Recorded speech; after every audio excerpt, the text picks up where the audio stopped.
आपके प्रिय साप्ताहिक समाचार कैप्सूल में आप सबका स्वागत है। हमें हमेशा कुछ ना कुछ नया सीखते रहना चाहिए, क्योंकि जिंदगी कभी भी सिखाना बंद नहीं करती। जो लोग हमेशा नया सीखने को तत्पर रहते हैं, वे ही आगे बढ़ते हैं और ऊंचाइयों तक पहुंचते हैं। चलिए शुरुआत करते हैं आज के कैप्सूल की। कुछ सूत्रों से पता चला है कि भारत सरकार ने नई दिल्ली की ऐतिहासिक राजपथ और सेंट्रल विस्टा लॉन्स का नाम बदलकर कर्तव्य पथ करने का निर्णय लिया है। क्या आपको मालूम है कि ब्रिटिश शासन के दौरान राजपथ का नाम किंग्सवे था। यहाँ पर हर साल गणतंत्र दिवस की परेड होती है जो इंडिया गेट तक जाती है। सेंट्रल विस्टा लॉन्स की रीडेवलपमेंट का काम जनवरी 2021 से चल रहा है और हम इसका नया रूप देखने का इंतजार कर रहे हैं।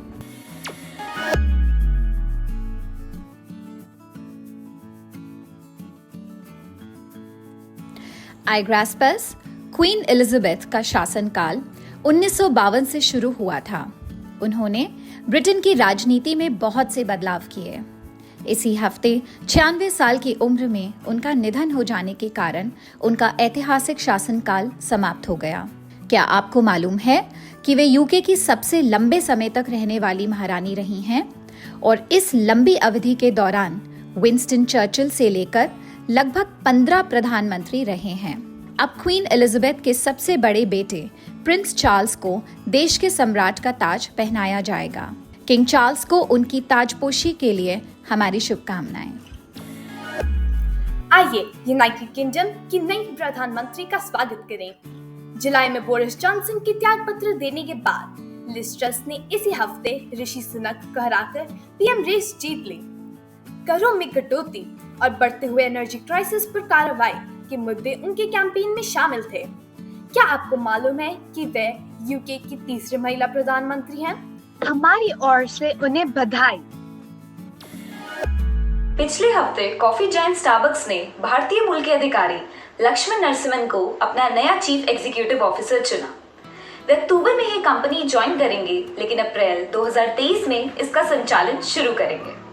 तब तक इसके इंटरिम सीईओ हावर्ड शल कंपनी को लीड करते रहेंगे। क्या आपको मालूम है कि नरसिम्हन इससे पहले पेप्सिको में ग्लोबल चीफ कमर्शियल ऑफिसर थे? उनकी इस नई पोजीशन के लिए उन्हें हमारी शुभकामनाएं। उन्होंने एक बार फिर हमारे देश को गौरव दिलाया है। हम उनके आभारी हैं। हाल ही में जापान के डिजिटल मंत्री ने देश के ब्यूरोक्रेट्स द्वारा प्रयोग की जा रही फ्लॉपी डिस्क और अन्य पुरानी तकनीक के खिलाफ युद्ध की घोषणा कर दी है। क्या आपको मालूम है कि जापान में 1900 सरकारी प्रोसीजर्स में अभी भी सीडी और फ्लॉपीज जैसे आउटडेटेड स्टोरेज डिवाइसेस का उपयोग होता है? एक हाई टेक इनोवेटर के रूप में यह देश की प्रतिष्ठा को देखते हुए यह बहुत हैरानी की बात है। मंत्री ने घोषणा की है कि ऐसे नए नियम बनाए जाएंगे ताकि लोग ऑनलाइन सर्विसेज और ज्यादा एफिशिएंट स्टोरेज सॉल्यूशंस का प्रयोग कर सकें। अगर आपने फ्लॉपी डिस्क नहीं देखी है तो आप अपने पेरेंट्स से उसके बारे में पूछें ताकि आपको पता चल सके कि तकनीक कितनी दूर आ गई है। क्या आपने कभी सोचा है कि नेपच्यून और यूरेनस में जीवन कैसा होगा? जर्मन और फ्रेंच रिसर्चर्स की एक टीम ने बर्फ से ढके हुए इन ग्रहों के बारे में और अधिक जानकारी के लिए एक एक्सपेरिमेंट किया। उन्होंने बोतल बनाने वाले प्लास्टिक पर बहुत ही पावरफुल लेजर फ्लैशेस डाले, जिससे छोटे छोटे हीरे पैदा हो गए। ये बहुत ही हैरान करने वाली बात थी। इससे प्लास्टिक के कारण फैलने वाला प्रदूषण तो कम होगा ही, साथ ही इसका मतलब यह हुआ कि इन बर्फीले ग्रहों पर इन हीरों की बरसात हो जाएगी। बहुत ही फैसिनेटिंग है ना? आइग्रास्पर्स, क्या आपको मालूम है कि उत्तरी प्रशांत महासागर में कई टन तैरता हुआ प्लास्टिक का कचरा है जो कई मिलियंस ऑफ स्क्वायर किलोमीटर्स में फैला हुआ है। इसे नॉर्थ पैसिफिक गार्बेज पैच का नाम दिया गया है। नई वैज्ञानिक शोध से पता चला है कि इस गार्बेज का 90% से ज़्यादा हिस्सा केवल 6 देशों से आया है।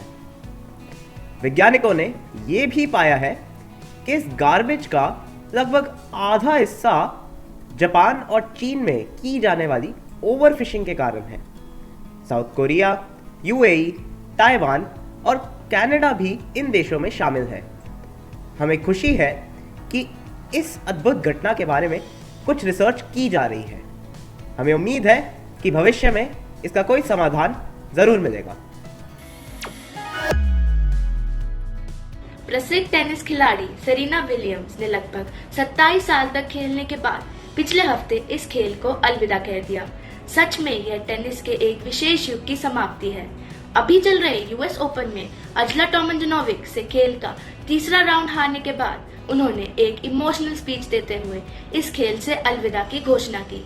मिशेल ओबामा, सचिन तेंदुलकर और बिल गेट्स जैसी बड़ी हस्तियों ने सोशल मीडिया पर सम्मान सहित अपना आभार प्रकट किया।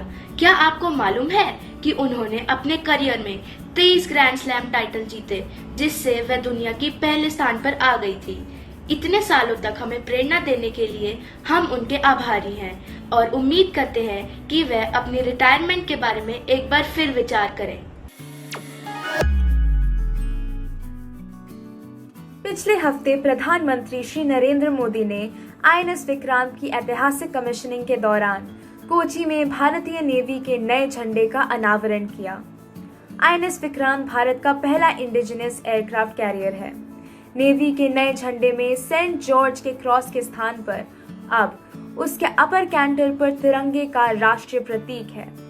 इस प्रतीक के चारों ओर गोल्डन बॉर्डर भारतीय सम्राट छत्रपति शिवाजी महाराज से मिली प्रेरणा का प्रतीक है, जबकि ऑक्टागोनल शेप दिशाओं का प्रतीक है, जो सभी दिशाओं में नेवी की पहुंच और क्षमता दिखाता है। यह बहुत ही सुंदर और प्रेरणादायक झंडा है। आई ग्रास्पर्स, क्या आपने कभी इतना ऊंचा और ट्विस्टेड स्काईस्क्रैपर देखा है जिसका ऊपर का हिस्सा बादलों में ही खो जाए? तो देखने के लिए तैयार हो जाइए। हाल ही में चीन के एक स्टूडियो चॉन्गकिंग मेगा सिटी में दुनिया के मोस्ट ट्विस्टेड टावर का अनावरण किया गया है। यह स्काईस्क्रैपर 180 मीटर ऊंचा है और इसके 2 डबल कर्व्ड फैकेड्स हैं जो ट्विस्टेड बिल्डिंग की तरह लगते हैं। इसका नाम डांस ऑफ लाइट रखा गया है क्योंकि यह मेस्मराइजिंग नॉर्दर्न लाइट्स की तरह लगता है। बहुत ही शानदार बिल्डिंग है ना? इस सप्ताह का मुहावरा है धाक जमाना, जिसका मतलब है प्रभाव जमाना। कक्षा में प्रथम आकर मोहन ने सब पर अपनी धाक जमाई। बूझो तो जाने, खड़ा पर भी खड़ा, बैठने पर भी खड़ा, बताओ क्या? सींग। पहचानो कौन? इस अमरीकी व्यापारी का सरनेम उनकी कैंडी और चॉकलेट एम्पायर्स के कारण 20वीं सदी तक एक हाउसहोल्ड नेम बन गया था।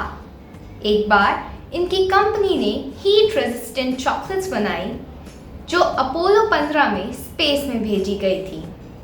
उनके द्वारा तैयार की गई एक प्रसिद्ध चॉकलेट किसिस के नाम से जानी जाती है।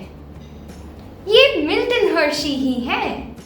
क्या आपको मालूम है कि हर्शी ने अपने कर्मचारियों के रहने और उनके मनोरंजन के लिए हर्शी पार्क नाम का एक शहर भी बनवाया था? क्या आपको मालूम है कि माउंट रशमोर नेशनल मेमोरियल पर स्टैचू तैयार करने में 14 साल का समय लगा था? यह 1927 से 1941 तक बनाई गई थी। इसमें यूनाइटेड स्टेट्स के 4 भूतपूर्व राष्ट्रपति George Washington, Theodore Roosevelt, Abraham Lincoln और थॉमस जेफरसन दिखाए गए हैं। किस देश ने संयुक्त राज्य अमेरिका को स्टैचू ऑफ लिबर्टी उपहार में दिया? अपने उत्तर कॉन्टैक्ट अस @igraph.com पर अपने पूरे नाम, स्कूल के नाम और एक फोटो के साथ लिख भेजिए। पिछले सप्ताह के प्रश्न का उत्तर। कीड़ों में विशेष श्रवण अंग को टिम्पैनल अंग कहा जाता है। भावी युवाओं के लिए भारत के प्रमुख समाचार कैप्सूल आई ग्रास्प द्वारा आयोजित साप्ताहिक क्विज में सफलतापूर्वक भाग लेने पर Malvani township municipal secondary school के विकास यादव का हार्दिक अभिनंदन। इस सप्ताह का हमारा समाचार कैप्सूल देखने के लिए धन्यवाद। सीखने का सबसे बड़ा फायदा यह है कि यह आपसे कोई छीन नहीं सकता, जबकि आप इसे हर किसी के साथ बार बार बांट सकते हैं। जो कुछ भी आप करते हैं करते रहिए और हर दिन कुछ नया सीखते रहिए। आपसे अगले हफ्ते फिर मुलाकात होगी। नमस्ते।